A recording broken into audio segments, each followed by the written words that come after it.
What's going on, guys? It's your boy Jalen Liquidator coming back with another video. So it looked like Coach Prime has set the record straight about this North Dakota State game.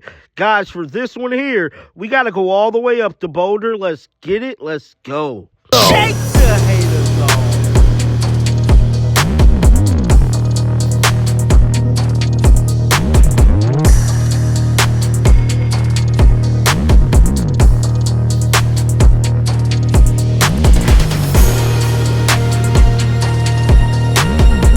Football is officially back, baby. Coach Prime and the Colorado Buffaloes is set to make their 2024 debut next week, 6 p.m.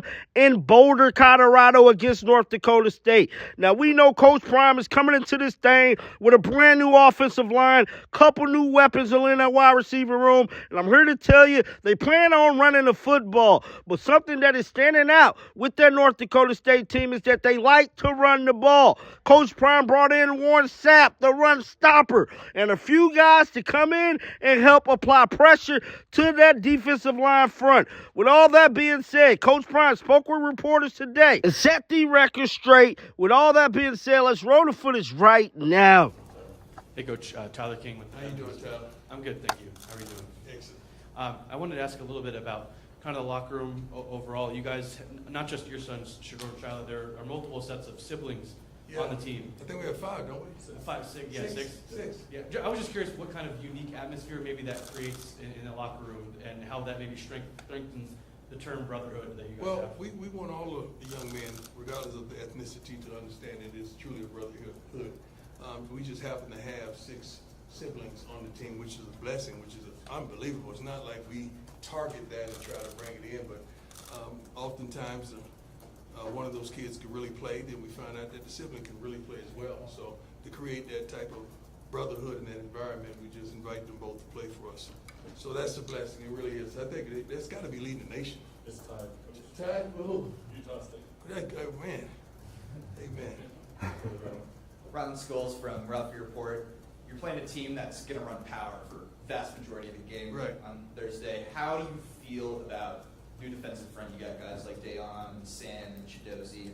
Well, you're talking about some of the pass rushers that you just mentioned. That's why we revamped the things to stop the run. The number one thing was to be able to run the ball, protect Shador, as well as to stop the run defensively. And that's what we sought out to do, and we feel like we've done that. We don't know how it's going to play out. We think we know how it's going to play out, but don't underestimate the depth that we have at those positions. You never know from practice to practice who's going to start. We have 2 phenomenal defensive line coaches, and you're throwing Coach Dempsey with the rush ends, and you got 3 phenomenal guys with a wealth of knowledge as well as experience. So I'm excited about what I've seen in practice. I'm excited about what I feel like we're going to see next Thursday, because right now these guys are tired of hitting each other. They want to hit some other colors right now. Coach, just following up quick on the locker room, I also wanted to ask about Camden Dempsey. Obviously, he's got a new role as a governor this year. What's it been like for you to see his kind of emergence as a kind of a notable figure in the locker room over the last couple of months? He's been that way since I arrived. I noticed his countenance. I noticed his just who he is on the field as well as off the field, and he just not only inspires me but encourages me to want to do more for him, because I know what direction he's going to go soon thereafter football.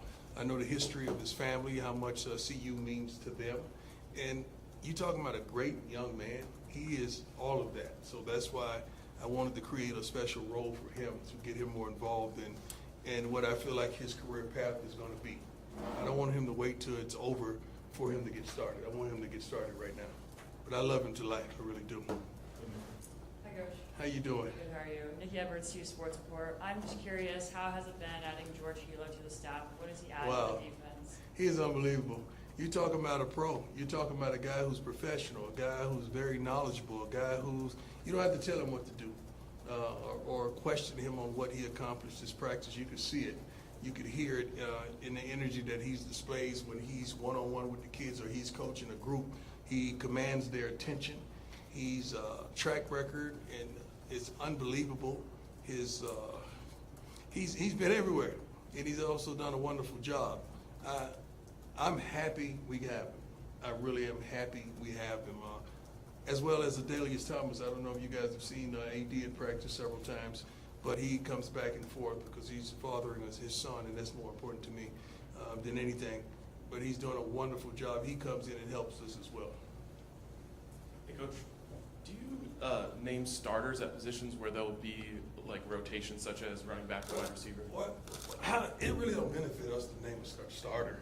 That's for you guys. If you want that, we'll probably try to provide for you. But that don't matter who starts the game. It matters who finishes the game and who makes the most out of their opportunities. It's some guys, they play better, coming in late or third down, or coming in on the nickel or dime packages or the third down receiving package.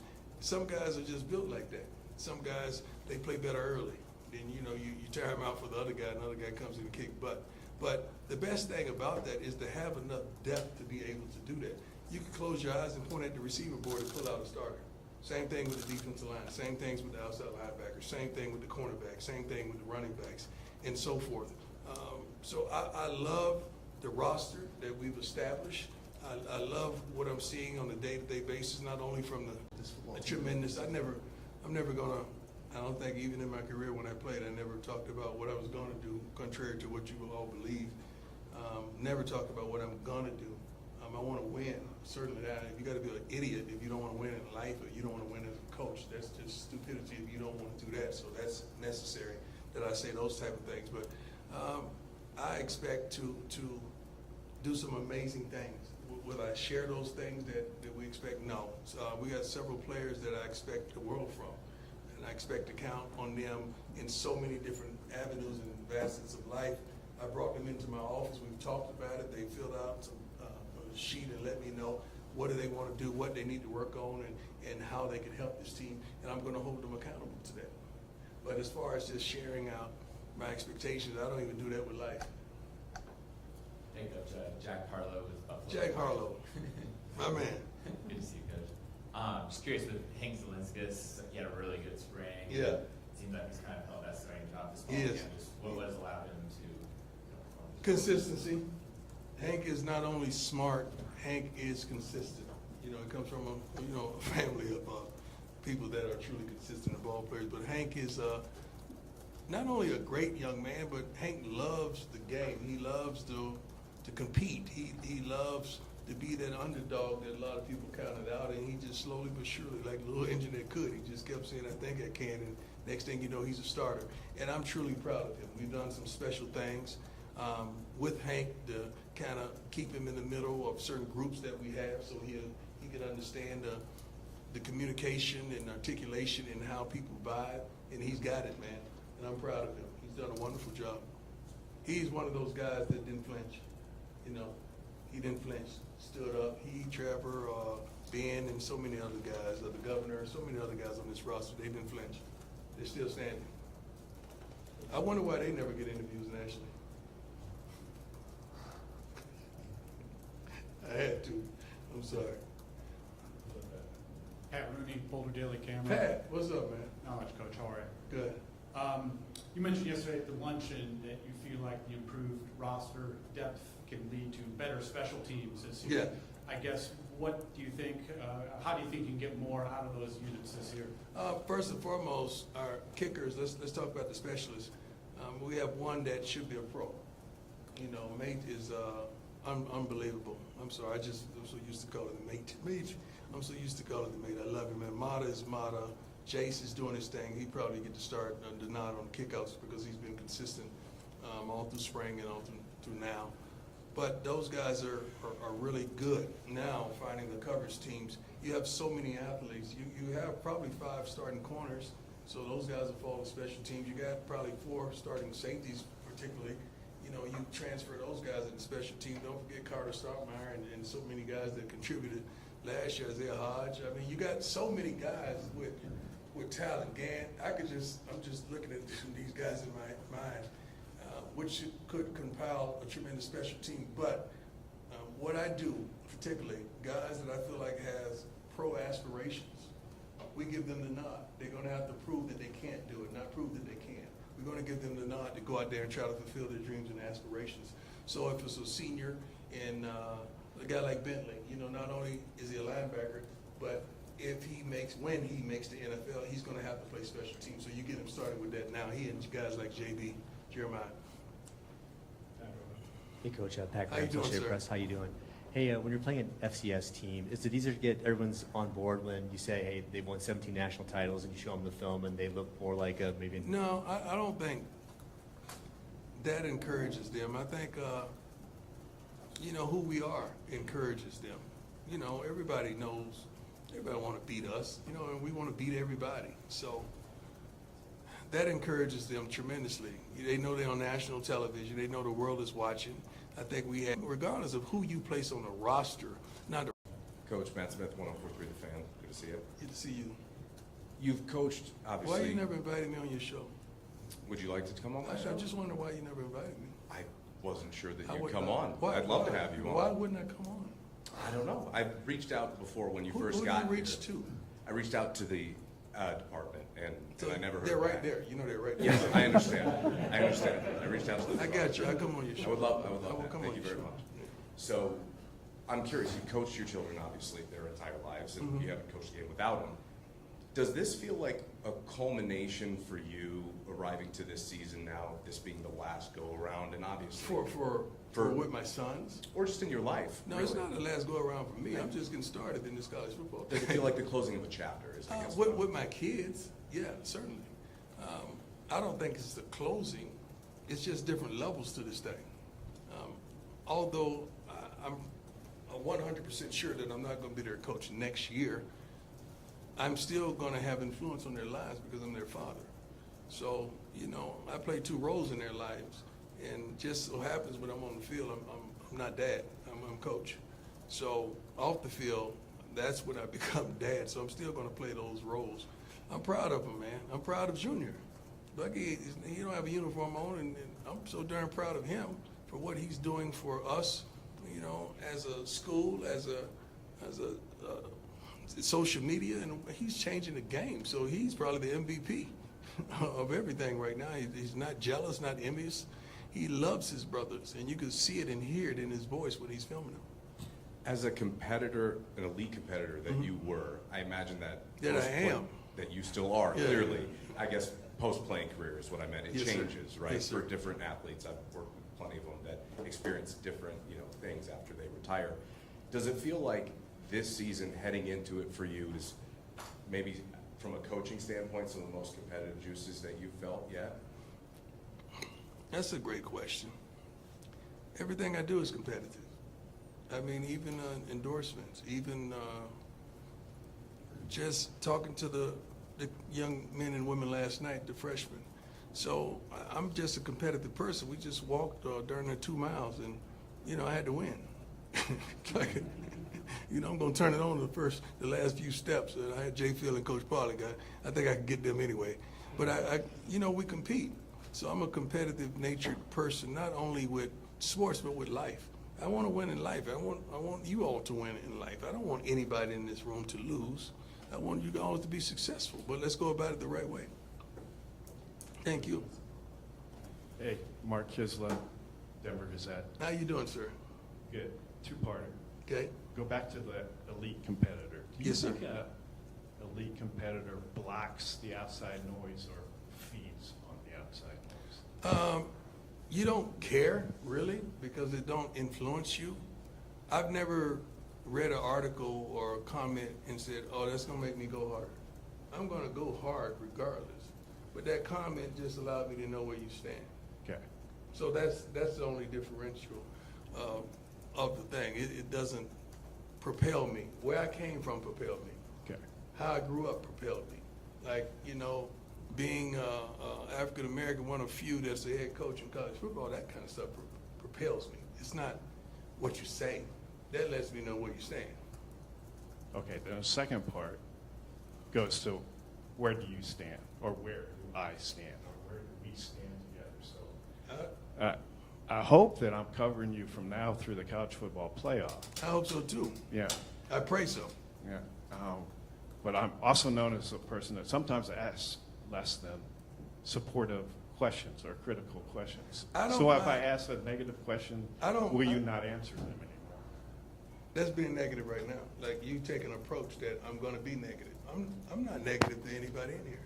I will challenge you and ask you why or where is this coming from. So I'm not built like that. I'm not built to hate. I'm not a hateful guy. I come with love. I think if anybody in here has had encounters with me, I don't come with the bullshit. I come with the peace and the joy. Now, when you show me where you stand, I might have to change that a little bit. So I'm not going to match your ignorance or whatever. I'm not saying that you're ignorant, but a person, I'm not going to match that. Well, that's your prerogative. I don't have to come where you are, because my life is complete. I don't like what you say, what you do is not going to change my life. Okay, I agree with that. Yeah. With as many good things happening in this program, this football program, do you feel persecuted by outside noise? I don't know about persecuted. This is a way of life for me. You guys act like this is the first time I've been shot at. I've been lied on, cheated, talked about, mistreated. That's what the gospel song is. This is not the first time for this. But as I mature, instead of shooting back or lashing out or just dismissing you, I want to know why. Like, let's help each other. Let's figure out the why. Because if you understand the why in people, that helps you. For some. Hey, Coach. How you doing, sir? Good. How are you?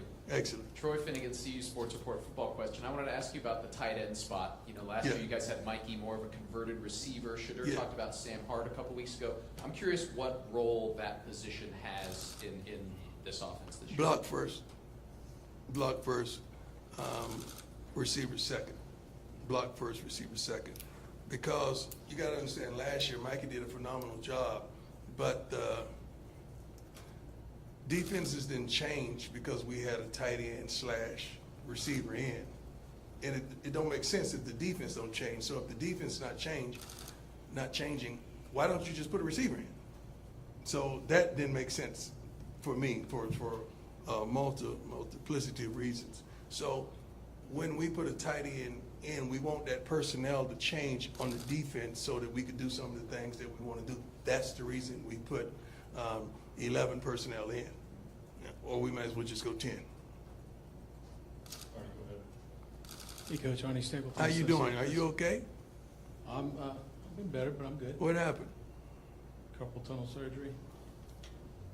I got this one coming in 3 weeks. Wow. So, I'm praying for you. I hope you're all right, my man. I appreciate you. Hey, I got a question. I see you brought Ed Reed in. Yes, sir. You know, I was wondering what it's like for you to be able to tap into this NFL royalty, and then obviously you got Warren Sapp, and so it's a two-parter. What's it like watching him sort of connect with the youth like you have? First, bringing in these young men, as well as women. You probably don't get to see all the videos that the people we bring in. Some we just zoom them in, and they do a phenomenal job. Louis Riddick was on. He zoomed in as well. He did a phenomenal job. So it's not just the guys who have gold jackets. It's guys that I feel like could pour into our young men, and they have value that these young men could take back with them. First of all, Ed Reed is Ed Reed. You just say his name, that commands attention. So when he said, no, I don't want to do a Zoom, I'm coming. So to come here and they see him visually, and then he's on the sideline, you know, saying this or that, or maybe giving them pointers here and there about how to play this position and what they saw in that read and all that. It's phenomenal to be able to tap into those resources. Also, just give me the second part. I was wondering what it was like for you to have Warren Sapp and watching him connect with the youth. Coach Sapp, he has done more than a phenomenal job. Just the connectivity, just the understanding the different type of players and the layers they have. Like this guy, you could go at pretty hard because he can handle it. This guy, you can't raise your voice because he's a little more sensitive. This guy, you can't ignore him because he wants attention. This guy, you got to ignore him because he's going to seek too much. You know, like you got to know all those different personalities, and he's done a great job of understanding the different personalities. But this is the first time he's seeing it from the other side. So it's a learning process, not only for us as a staff, but for him as a coach. But he's doing a phenomenal job with that defensive line. I promise you. Last one, go ahead, Jake. Hey, Coach. My question is, who are the candidates to have the D and the L patches on their jerseys? I think we already have 4 leaders. I think it's Charlie is one of the leaders. Cam, Shador, Nate. Who's the other one? Was that it so far? I'm visualizing when we stretch up front. Now the dogs, I give out the dogs week of the game. I identify those guys. See, the thing about it, you have some guys that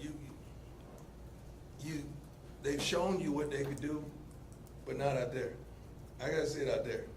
So a lot of the dogs probably will come from last year's team, not newcomers. Newcomers got to earn that, because I know what you did for them, but I need you to do that for us. And your teammates need to understand who you are and how you come. So that's something that's truly, truly earned. It really is. But we have a bunch of potential guys that can fit that mold. Travis is certainly one of them. All right. Thanks, Coach. Thank you. God bless you all. Thanks, Coach. Why you didn't ask me now? Yes. You good? Yeah. All right. Best waitress ever at one point, right? As you guys heard there, that was Coach Prime setting the record straight about this upcoming game. Now, guys, it's going to be a very exciting time for Coach Prime and the Buffaloes 2024 season. I'm excited. I want to know what you guys think down below in the comment section. Make sure you guys keep them bells on, because I'm going to bring you the news. And until next time, man, shake the haters off. I'm out of here. Peace out. We coming. You should have seen by now. Coming. Yeah, they talking about it. We coming. They doubting us. We coming. They saying. We coming. They think it's a game. We coming.